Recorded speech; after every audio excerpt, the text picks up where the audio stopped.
இந்த சம்பவம் தமிழ்நாட்டில் ஒரு சிறிய கிராமமான தஞ்சாவூரில் 2004இல் நடந்ததாக சொல்லப்படுகிறது. கிராமத்தின் வெளிப்புறத்தில் ஒரு பழமையான வீடு ஒன்று இருந்தது. அந்த வீட்டில் யாரும் குடியிருக்கவில்லை. அந்த வீடு மூடப்பட்டு பல ஆண்டுகள் ஆகிவிட்டது. ஆனால் அந்த கிராமத்தினர் நள்ளிரவு 2 மணி அளவில் ஒரு குழந்தை அழும் சத்தம் கேட்பதாக கூறினார்கள். முதலில் யாரும் அதை பொருட்படுத்தாமல் விட்டுவிட்டனர். ஆனால் அந்த வீட்டின் அருகே செல்லும்போது சில விசித்திரமான விஷயங்கள் நடக்க ஆரம்பித்தன. சிலர் அந்த வீட்டை பார்க்கும்போது ஜன்னல் வழியாக ஒரு குழந்தையின் முகம் மங்கலாக தெரிந்ததாக கூறினார்கள். சிலர் ராத்திரியில் பால்குடம் கவிழும் சத்தம் கேட்பதாகவும் கூறினார்கள். சிலர் அந்த வீட்டின் அருகே சென்ற பிறகு உடல்நிலை சரியில்லாமலும் காய்ச்சலால் பாதிக்கப்படுவார்கள் என்று கூறினார்கள்.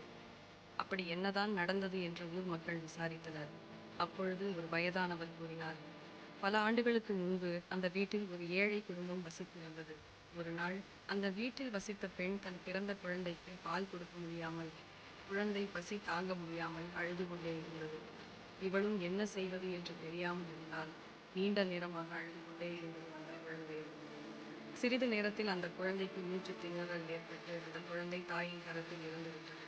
அந்த தாய் துயரத்தில் தற்கொலை செய்து கொண்டாள். இதுதான் காரணம் என்று அவர் கூறினார். சில மாதங்களுக்கு பிறகு பக்கத்து கிராமத்தைச் சேர்ந்த 3 இளைஞர்கள் அந்த வீட்டில் உள்ள மர்மங்கள் உண்மையா என்பதை அறிய சென்றனர். அந்த வீட்டில் தங்க முடிவு செய்தார்கள். அன்றிரவு மூவரும் வீட்டிற்குள்ளேயே சென்று ஓய்வெடுத்தார்கள். நேரம் சென்றார். சுமார் 2 மணியளவில் வீட்டில் உண்மையாகவே ஒரு குழந்தையின் அழுகை கேட்டது. விழித்து பார்த்தார்கள். வீட்டின் முனையில் ஒரு உருவம் தோன்றியது. அதை கண்டதும் அவர்கள் பயந்து வெளியே ஓட முயன்றபோது திடீரென கதவுகள் தானாக மூடியது. கத்தி கூச்சலிட்டது. அதன் கீழ் வெளியில் இருந்த நண்பர்கள் கடலில் கைவிட்டனர். ஆனால் வெளியே வந்த பிறகு அந்த மூவரும் சில நாட்கள் காய்ச்சலோடு இரவு நேரத்தில் குழந்தையின் அழுகை சத்தம் கேட்டது. இதை அறிந்த ஊர் மக்கள் இன்றளவு அந்த வீட்டுக்கு வருவதும் இரவில் அந்த வழியாக செல்லவும் குழந்தையின் ஆத்மா அங்கேயே ஊர் மக்கள் நம்பிக்கையாகவும்